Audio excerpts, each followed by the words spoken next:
Right, so I cleaned up the board a bit, removed all the excess solder from everywhere and cleared out all the holes for where the capacitor should go and where the two missing MOSFETs should go. That's a better angle. So cleared out all these holes and I cleaned the other side of the board, and I have just done what I did with the other board. Set my multimeter to continuity mode and just checked various connections, like everything going to the outputs and going to the voltage divider networks, and checked if they reach all the way back to these resistors, which then go to the microcontroller. That all looks fine. I tested all the transistors with the diode test and they look fine. Don't know about the MOSFETs yet, just did the body diode test and that seems to be okay, but as we saw with the previous board, they can still be dead. And I went ahead and tested a lot of the diodes here as well, because in my experience, if anything is broken, it's in that section, in the power section. These chips, yeah, they don't really get damaged that easily, just due to the way everything's laid out. So that's all checked and fixed. Well, fixed, cleaned up. And I did see a couple of traces that didn't look too good. Obviously, where this giant hole is drilled, there's a trace broken. And there is a trace right over there near the 4 of R45, and that one is also broken, so we'll have to fix that. And I cleaned up this little bodge wire here a bit because it had a big blob of solder on it, and cleaned the entire PCB with a cotton swab and some IPA, and now it looks a lot better.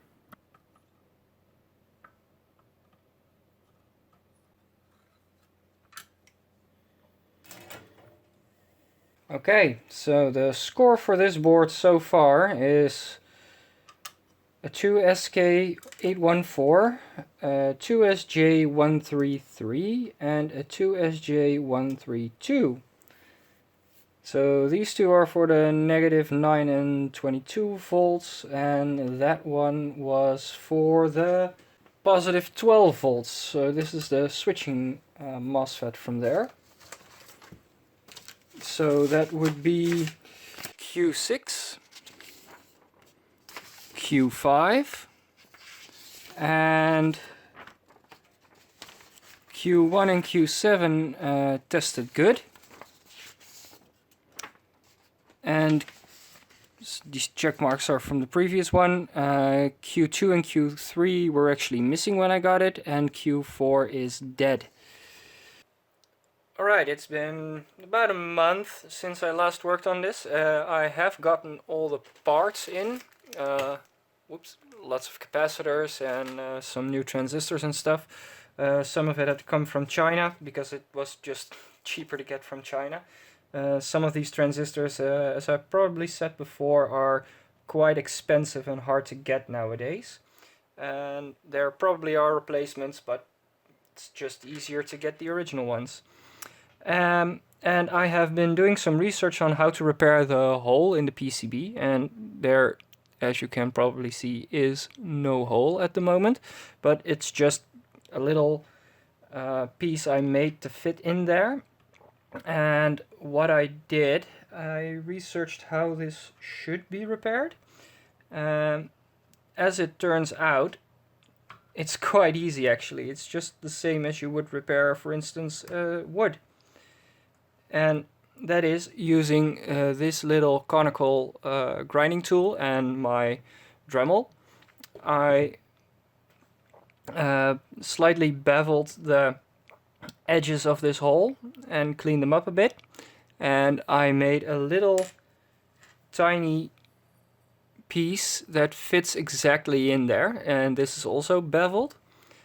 And what we're going to do now, or what I am going to do now, is mix some epoxy, 2-component adhesive epoxy. Dries in 1 minute, but maximum strength is at about 20 minutes or so. yeah, 20 minutes or something like that. So we're going to mix a bit of this and use a toothpick to apply it to the inside of the hole and push the little piece in. And then I need a Q-tip or cotton swab to clean up any excess. And there will probably still be some excess when it's dry, but I'm just going to use a little bit of sandpaper to clean that up. So let's mix up some epoxy. This stuff is really quite hard to get out. We don't need a lot at all. This is actually way too much already. And that's a problem for later. Now just mix it up. And we'll have to work quickly because it dries in a minute. Put a bit on there. And get our replacement piece.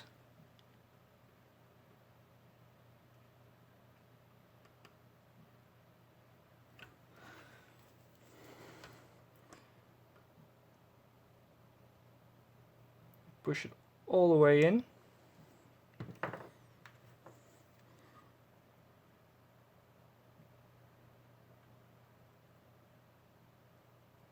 Clean up most of the excess. Yeah, that's fine. That can be right there.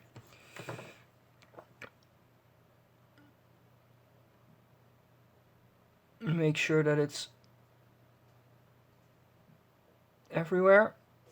And just let that set.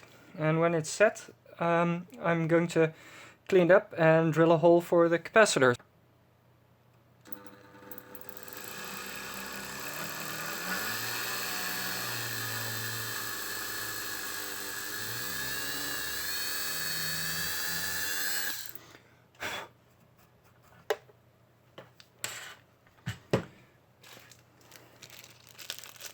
Now it should fit. Oh yeah, that looks way more like the original hole size. Yeah, that one wouldn't even fit in there. Great!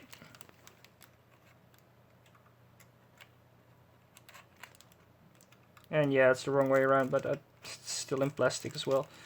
So yeah, that absolutely works. Cool. And that should be it with the PCB repairs, unless of course there's something else wrong. So now it's time to clean up a bit because of all the grinding and stuff, remove all the dust and protect all these bare copper parts except for the pads. And then we're going to resolder all of the MOSFETs and replace all the capacitors, or place the capacitors, and then it should be ready to test out. Alright, now to protect all the bare copper I got some clear nail polish, and of course I don't want to get it on the pads, so I'm just going to use a little bit on the bare copper areas that don't need to be soldered to.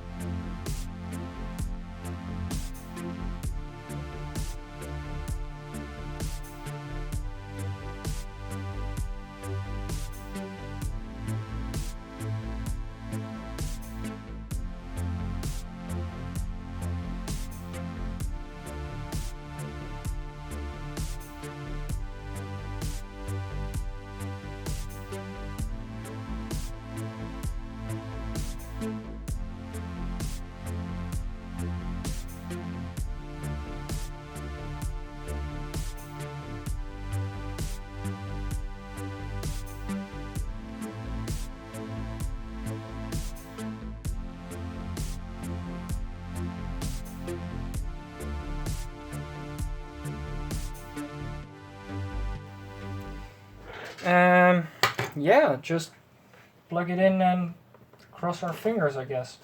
Yeah, let's plug it in and see what happens.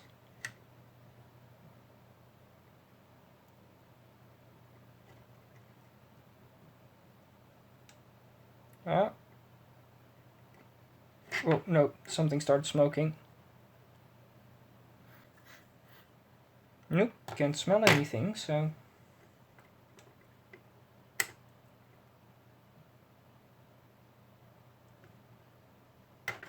Yeah, this is kind of touchy. Oh, right.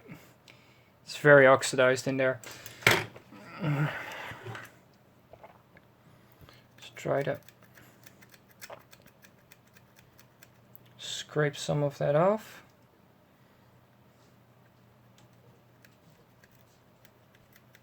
Yeah, I'm going to clean this up and I'll be back. Okay, I scraped off a bit of the corrosion over here and I put some contact cleaner in it. So now that should work properly. But before I plug it in and we actually try it, so it's a good thing I couldn't get it to power on before, I noticed some stupid mistake I made. I was working from memory and not checking stuff, and while the contact spray was drying, I decided to do some general checks to see if I did everything right. And I remember I said it should connect to these two vias over here, so yeah, it is connected, of course, and that is connected to the 12 volts. However, this is the negative from the capacitor, and the negative of that capacitor should obviously be connected directly to ground, and it isn't, because I made a stupid error. Usually that pin is not connected to that trace, so yeah, I really should have put the PCB upside down, the little piece I put in there, and yeah, that means one thing, that capacitor has to come out again.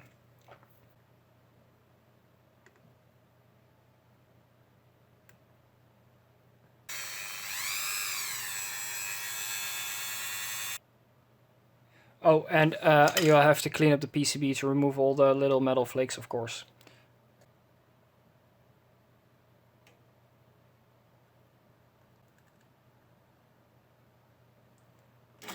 Great. That should be it. So we're ready to try it out. Now let's check. Yeah, the brick is plugged in. Let's power the board up. Alright. It's blinking already. Yeah, that's just too bad. Let's test this using a multimeter. And I am now on the 12 volt, so I put it on manual range. And when I turn it on, we do get 12 volts, okay. But we do get an error.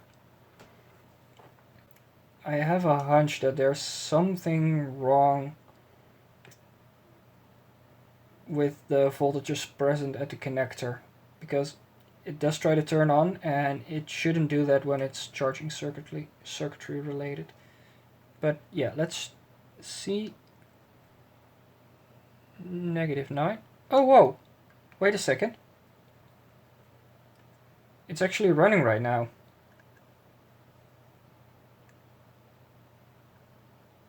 Yeah. 12 volts. Oh, and it shut off. Okay. That is really strange. Yep. Turn off the power. It'll probably be something obvious. So I guess we should get at the oscilloscope, but I'm wondering why it works sometimes, because now it seems fine. Could just be because now it's running, it's working completely fine. -9, and now it went into protection. So It could be there's something wrong with the, still something wrong with the connector over here, so that it's just not detecting the current and shutting down. But yeah, let me get out the scope and we'll check it out. Right, so I got the oscilloscope out, but as I was cleaning up, I powered on the board and it just kept on running, and that just strikes me as weird, because as soon as I start probing around on it, it just stops working almost immediately.